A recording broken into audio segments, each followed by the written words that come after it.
Los Angeles is burning. How is there anything left in California if it's not wildfires razing the place, it's riots? LA's protesting against Donald Trump's attempted deportation of people the Democrats call undocumented migrants and Republicans call illegal aliens. Even by American standards, this is pretty hectic. In nearby Compton, chaos. Protests there dissolving into lawlessness. Now, I hate commercial TV journalists as much as the next grumpy alcoholic newspaper reporter, but even I draw a line at shooting them. Is she okay? Yeah, she got one in the leg. You just shut the f*** up! You okay?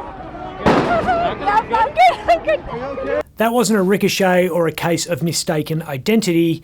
The Channel 9 reporter was clearly not a rioter. She's holding a microphone and talking to a TV camera. The LAPD moving in on horseback, firing rubber bullets. Yet that cop aimed and fired at her. Anarchy. If you're a journo and you have to wear a gas mask while you're on the job, it's time to address your work-life balance. This is getting dangerous, guys. No shit.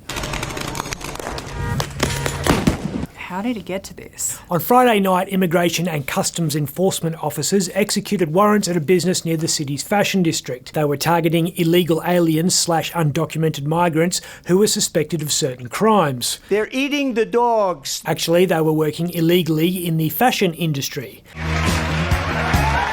Turns out they had a lot of support because protesters blockaded the federal detention centre they were taken to. Things started getting a little fractious and the governor, a guy named Gavin Newsom, ordered in more police from the California Highway Patrol. Turns out Ponch and John were outnumbered, so Trump brought in the National Guard. Even though state leaders say they didn't ask for them and don't want them there. And the United States Army Reserve quickly proved they really are the Plan B of the American military. Not very professional. California should be good at responding to public unrest by now. There's a lot of pissed off people in this city, often for very good reason. In 1992, LA erupted after a black man named Rodney King was arrested and then beaten to a pulp by the LAPD. It wasn't the beating that pissed everyone off, it was the fact that the cops were all found not guilty, a verdict which, when you watch the extended version of the footage, was a little difficult to fathom. So South Central LA looked around for ways to register its disapproval. 6 days later, and with the body count at 63, order was finally restored. The Watts riot of the 1960s also lasted 6 days in LA. That was after a black guy was pulled over on suspicion of drink driving. Cops didn't use excessive force, but the arrest was enough for South Central to kick off. And authorities had to open abandoned jails to house those netted by the police. 34 people died in that one.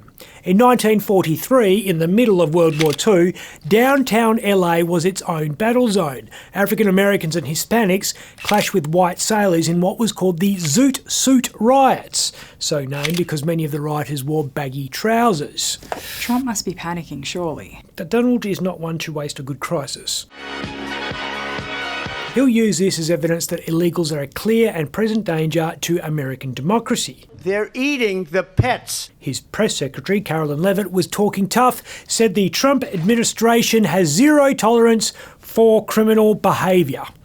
Well, not quite zero tolerance. I'm Ben Harvey.